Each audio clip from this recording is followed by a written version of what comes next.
We now have the following proposition. Let omega contained in Rn be open, then L1 of omega is not reflexive.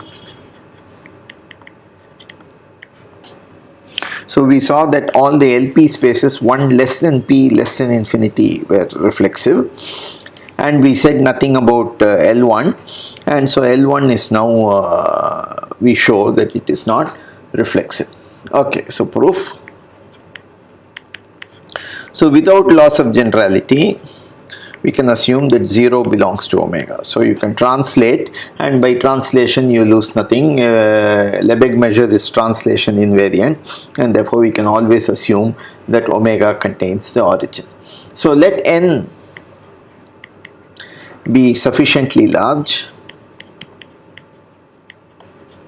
such that B 0n, the ball, sorry, not n, 1 by n is contained in omega.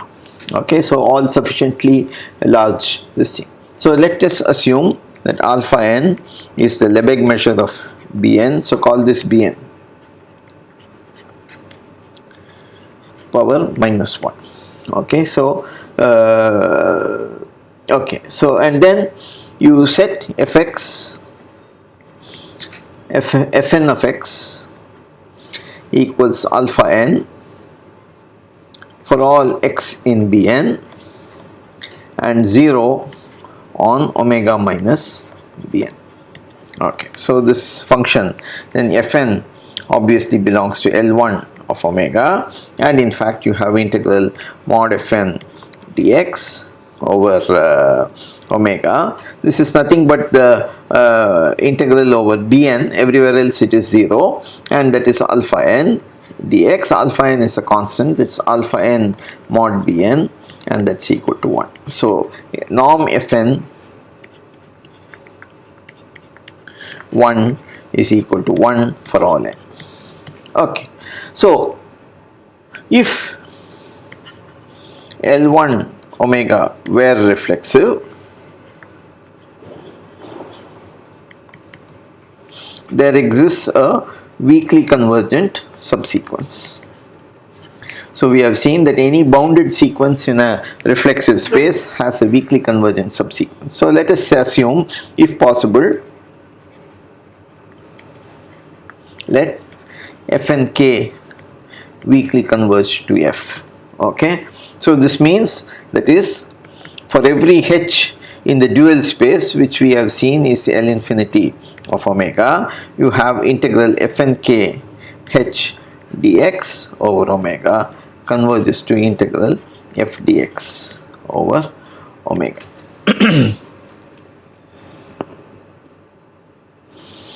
So if I take h to be identically 1, this L infinity function, this means 1 equals integral omega f and k dx. This this is fh. This converges to integral f over omega. So this implies that integral over omega f dx equal to 1. On the other hand, let us take consider h belong to Cc of omega minus the origin. This is also an open set. Okay, so and this of course is contained in Cc of omega. Okay, and it is also L infinity function because it vanishes outside a compact set, and then so this is also in L infinity of. So you can put h there. Then so what do you have? You have omega, where the origin is here, and then you have omega minus 0, so we have removed this point, and therefore you have a function which has compact support outside this.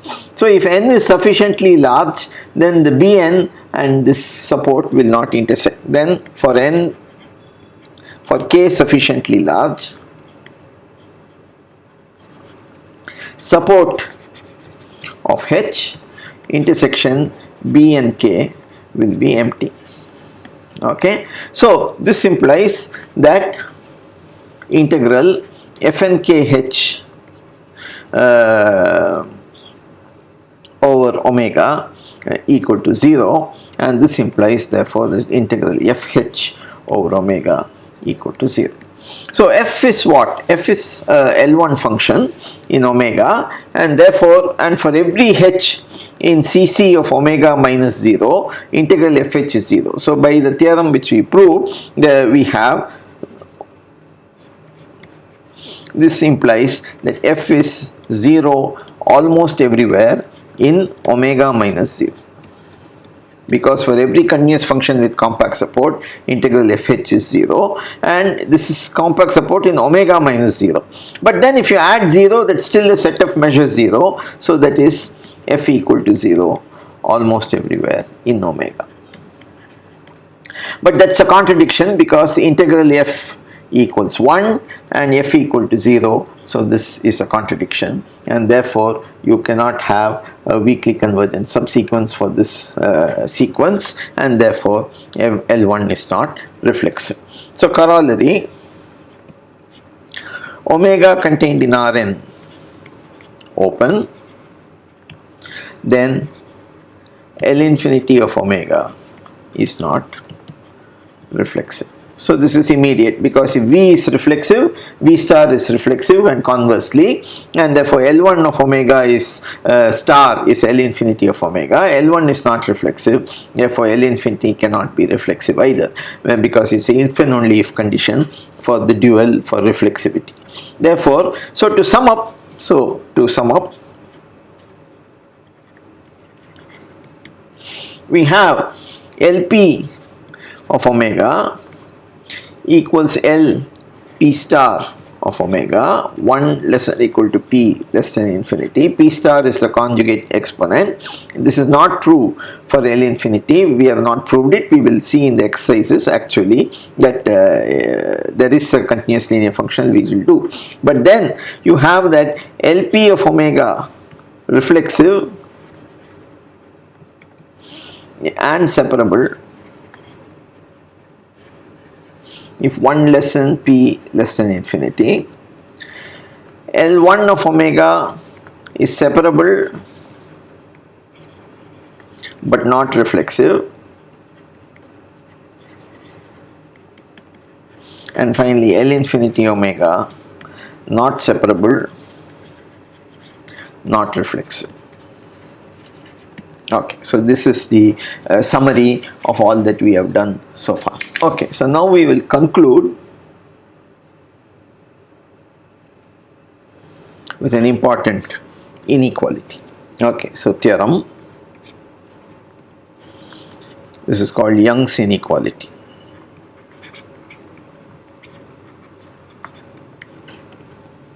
So let 1 less than P less than infinity, let f belong to L1 of Rn. So we are now in the entire space L1 of Rn, and G belong to LP of Rn. Then the map x going to integral over Rn f of y g of x minus y dy is well defined for almost every x. Okay, the function thus defined is called the convolution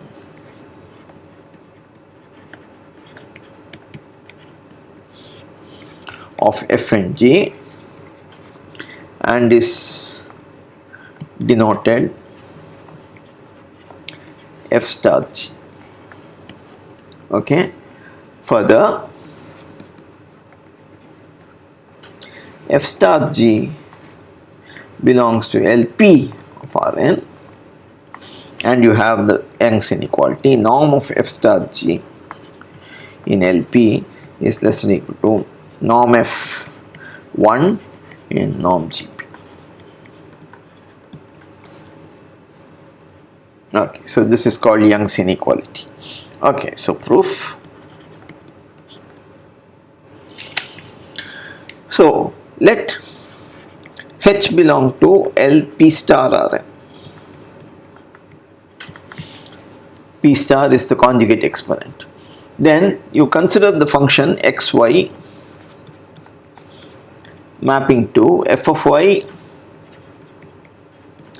g of x minus y hx.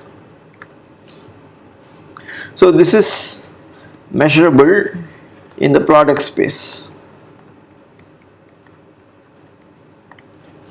Okay. Now you consider the iterated integral. So consider I to be equal to integral Rn. The integration is with respect to x, so that I am indicating here, and then integral Rn. The integration is with respect to y. So mod fy g of x minus y hx modulus dy dx. So first integration is with respect to y, then the integration with respect to x. This is well defined because we are having a measurable function and modulus is non-negative, therefore you can do. So Lebesgue measure is translation invariant.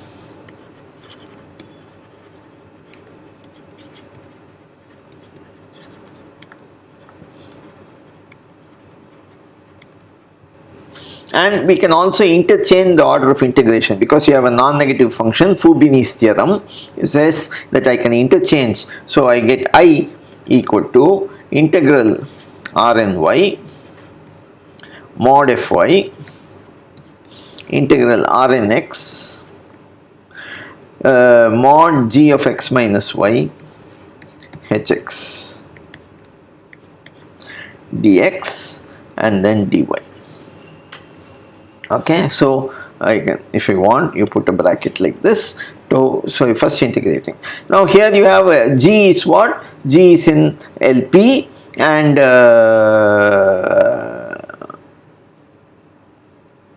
H is in LP star. So by Helder's inequality, this is less than or equal to integral Rny mod fy into whether you have, since y is now a fixed constant, so you are just translating the origin for this function, and therefore that's why Lebesgue measure is translation invariant. So this will give you a norm GP, norm H, P star. But these are constants which come out, and therefore this is less than or equal to norm GP, norm H, P star. Then integral mod fy is just norm f in L1. Okay. Okay, and that is of course finite.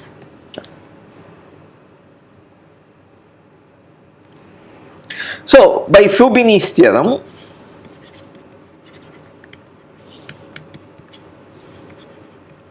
Fubini's theorem says if the iterated integral with the modulus is finite, then for almost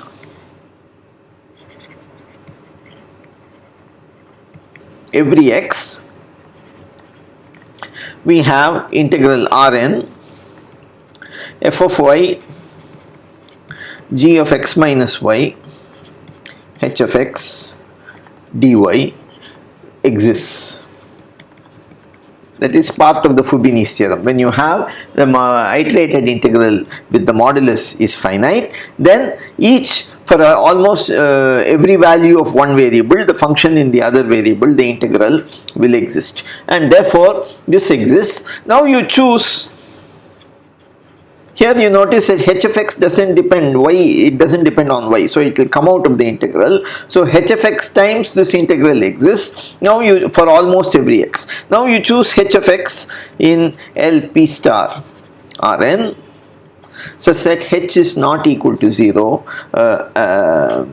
for all x. h of x is not equal to 0 for all x in Rn. For instance, you can take h is equal to e power minus mod x square. So this is, for instance, a function which will never vanish. It's in all the LP spaces, and therefore you can choose this as it. So then you can divide by hx, and therefore this implies for almost every x we have that integral over Rn of f of y g of x minus y dy exists. So that mapping is well defined, and therefore the convolution is also well defined. Now we also consider h going to integral Rn of h of x f star g of x. So what is f star g of x? This is nothing but integral over Rn with respect to x, integral over Rn with respect to y, h of x, f of y, g of x minus y, dy, and then dx. Okay, and that we saw. Therefore, this is such that it's a continuous linear functional on LP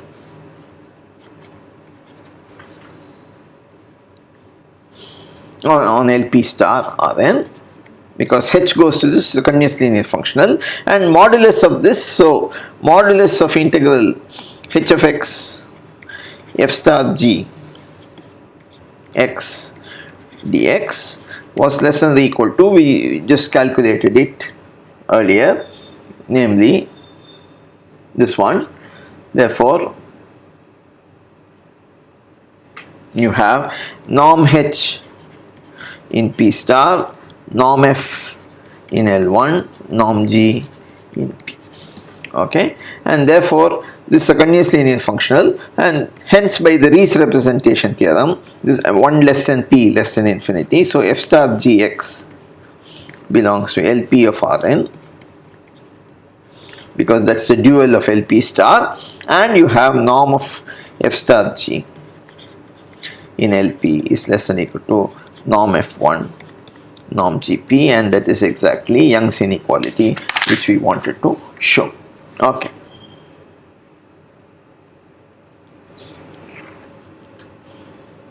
So remark, so by a simple change of variable,